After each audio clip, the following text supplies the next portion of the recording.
காவிரி உரிமை மீட்பு குழு கூட்டம் இன்று தஞ்சையில் நடைபெற்றது. பொறுப்பாளர்கள் கலந்து கொண்டார்கள். உழவர் பெருமக்களும் பங்கேற்றார்கள்.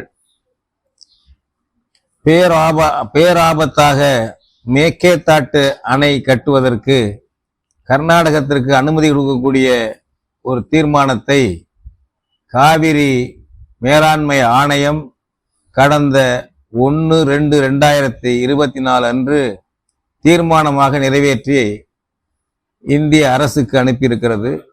நீராற்றல் துறைக்கு அனுப்பியிருக்கிறது. அதனுடைய ஆணையத்துக்கு அனுப்பியிருக்கிறது.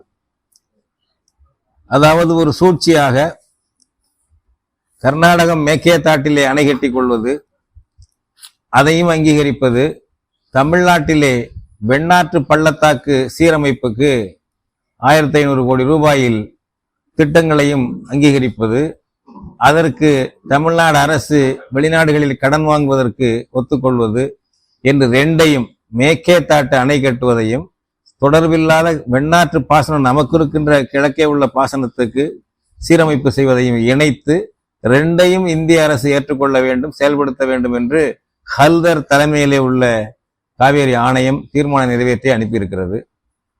அதிலே கலந்து கொண்ட தமிழ்நாட்டு பிரதிநிதி, தமிழ்நாட்டு நீர்வளத்துறையினுடைய செயலாளர்,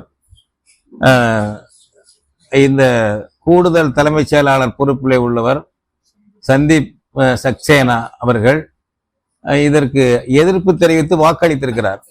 புதுவை அதிகாரியும் எதிர்ப்பு தெரிவித்து வாக்களித்திருக்கிறார்கள். 9 பேர் கொண்ட அந்த ஆணையத்தில் 5 பேர் இந்திய அரசு அதிகாரிகள், ஆணைய தலைவர், துணைத் தலைவர், ஒழுங்காற்று குழு செயலாளர், இப்படி எல்லாம் 5 பேர் இந்திய அரசு, 4 பேர் 4 மாநிலத்துக்கும் தலா ஒருவர்.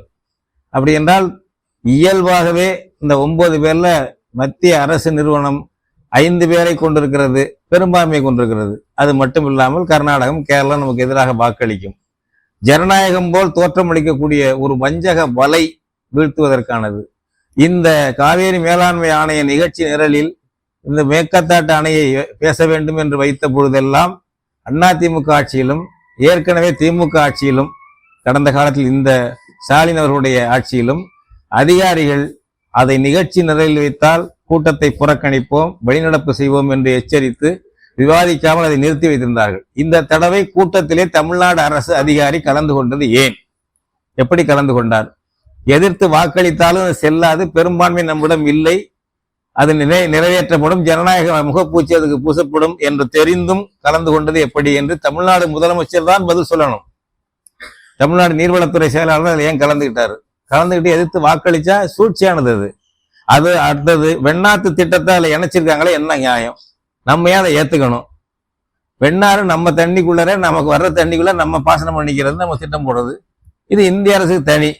மேக்கேதாட்டுல நமக்கு வர்ற வெள்ளத்தை, மிகை வெள்ள நீரையும் தடுக்கிறதுக்கு 67 TMCல கட்டுறாம மேக்கேதாட்டுல, அதுக்கும் அனுமதி கொடுக்கறது.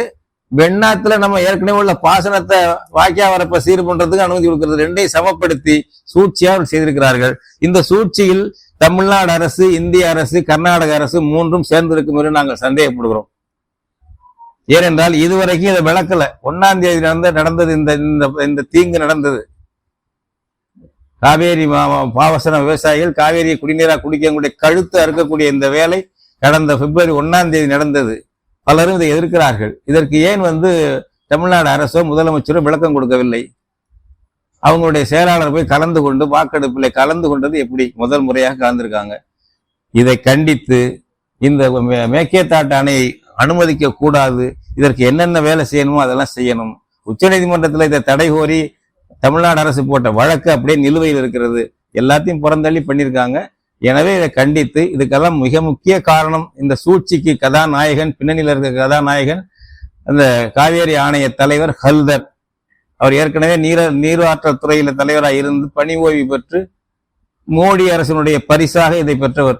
பணி ஓய்வுக்கு பிறகு காவேரி ஆணைய தலைவரான நபர் அவர். அந்த ஹல்தருடைய இந்த சூழ்ச்சிக்கெல்லாம் அடிப்படை காரணமா இருக்கிறார். அந்த ஹல்தருடைய கொடும்பாவியை தஞ்சை நகரிலே 16/2/2024 வெள்ளிக்கிழமை காலை 10 மணிக்கு கொளுத்துவது என்று காவேரி உரிமை மீட்பு குழு முடிவு செய்திருக்கிறது. அனைத்து உழவர் பெருமக்களும், உணர்வாளர்களும், தமிழ் மக்களும் இந்த போராட்டத்தில் நம்முடைய காவேரியை காக்கும் இந்த கடைசி போராட்டத்தில் அனைவரும் கலந்து கொள்ள வேண்டும் என்று கேட்டுக்கொள்கிறோம். தமிழர்களுக்கு உரிய பொதுவான ஒரு வலையொலி என்ற ஏற்பிசையோடு இதை விரும்பக்கூடிய வகையில், ஏற்கக்கூடிய வகையில் சப்ஸ்கிரைப் செய்து இணையுங்கள்.